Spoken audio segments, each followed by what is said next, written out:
அப்ப நேற்று சந்தர்ப்பம் ஒன்று கிடைச்சிச்சு உப்புள் வீரசிங்க சார் சந்திக்கிறது. அப்ப உண்மையிலே அந்த டைம் எப்படின்னா 24 பேட்சுக்கு அவங்களுக்கு கிளாஸ் நடக்கிற டைம் 7:45 கிளாஸ் ஆரம்பம். ரைட், நல்லா விளையாடுங்க. கிளாஸ் வந்து முடிகிறது 3 மார்னிங் டைம் வந்து ஃபுல்லா 7:45 ல இருந்து ஸ்கூல் போற மாதிரி 7:45 ல இருந்து ஒரு குறிப்பிட்ட டைம் வரைக்கும் அவங்களோட தியரி போகும். அதுக்கு பிறகு ரிவிஷன் போகும். அதுக்கு பிறகு ரைட், இப்போ நான் நேற்று போன டைம் வந்து 2 மணி 2:30க்குள்ள போயிட்டேன். ரைட், அப்போ சார் 3 மணி தான் டைம் தந்தது. அப்போ இப்போ பார்த்தா அவர் சார் வெளியில இருக்கிறார். ரைட், அப்போ என்ன நடக்குன்னா அந்த நேரத்தில் பிள்ளைகள் 2 hour அவர் ரிவிஷனை முடிச்சுட்டு பிள்ளைகளுக்கு பேப்பரை கொடுத்துட்டு சார் வெளியே வந்தாச்சு. ரைட், அப்போ அந்த பிள்ளைகள் பேப்பரை செய்யுது. அது யாரு? உங்களோட போட்டி போடுற பிள்ளைகள். அப்போ அவருக்கு நான் சரி நேரம் கதைச்சேன். அப்போ அவர் சொல்றாரு, இந்த 24 பேஜ்ல பாருங்க நாங்க ரிசல்ட் எடுத்து காட்டுறோம். அப்ப எந்த அளவுக்கு அந்த பிள்ளைகளை பணிநடத்துறாங்க பாருங்க. அதுக்கப்புறம் நான் நேரம் பேசுறேன் சொன்னாரு. அப்ப ஆன்லைன் கிளாஸை பத்தியும் கேட்டு அப்ப அவங்க சொல்றது ஆன்லைன் அவங்க சப்பாகத்தான் வச்சிருக்காங்க மெயினா எல்லா பிள்ளைகளும். ஏன்னா அவரே சொல்றாரு, ஒரு நாளும் டிரெக்ட் கிளாஸ் மாதிரி எஃபெக்டிவ் ஆகுறது இல்ல ஆன்லைன் கிளாஸ். நாங்க ஃப்ரீ டைம் கிடைக்கிற நேரம் அந்த பிள்ளைகளுக்கு வெளி பிள்ளைகளுக்கு ஒரு சப்போர்ட்டாக நாங்க ஆன்லைன் வச்சுக்கொள்றோம். அப்ப அவருக்கு சொல்ற கருத்தின் அடிப்படையில எங்களுக்கு போட்டி பிள்ளைகள் அந்த சிங்கள மீடியம் பிள்ளைகள் மட்டும்தான். ரைட், வேற யாரும் இல்லை. இந்த 500 பிள்ளைகள் 400 பிள்ளை விளையாடுறீங்களே, படிப்பை கணக்கெடுக்குது இல்லை, படிக்குது இல்லை.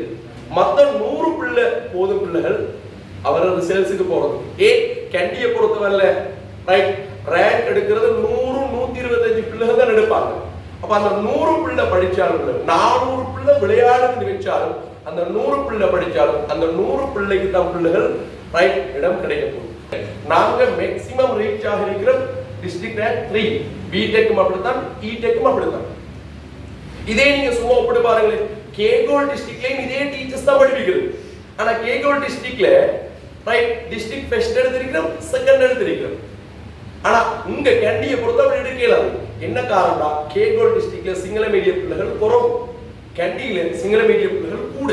அதுவும் டவுன் ஸ்கூல்ல பெரும்பாலும் நிறைய ஸ்கூல்ல இப்ப சிங்கள மீடியத்துல டெக் வந்தாச்சு. அப்ப எங்களுக்கு போட்டி கூட பிள்ளைகள். அப்ப அதுல நீங்க விளைக்கணும், நீங்க விடுகின்ற ஒவ்வொரு தவறையும் சிங்கள மீடியம் பிள்ளை பயன்படுத்தணும்.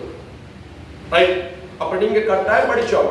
அதுலயும் ஸ்பெஷலான சொல்லுவாரு, கேண்டியை பொறுத்தவரையில தமிழ் மீடியம் நாங்க எடுத்தா பெரும்பாலும் 100-99 20-25 பிள்ளை கேம்பஸ் போகுதுன்னா 24 பிள்ளை கட்டாயம் டிரெக்ட் கிளாஸ் போய் படிச்ச பிள்ளையா தான் இருக்கு.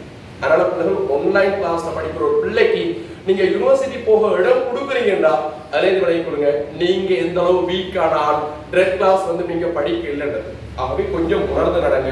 அவங்களுக்கு வகுப்புல டீச்சர்ஸ் இல்லாட்டியும் அமைதியாக இருந்து அவங்க வேலையை செய்வாங்க.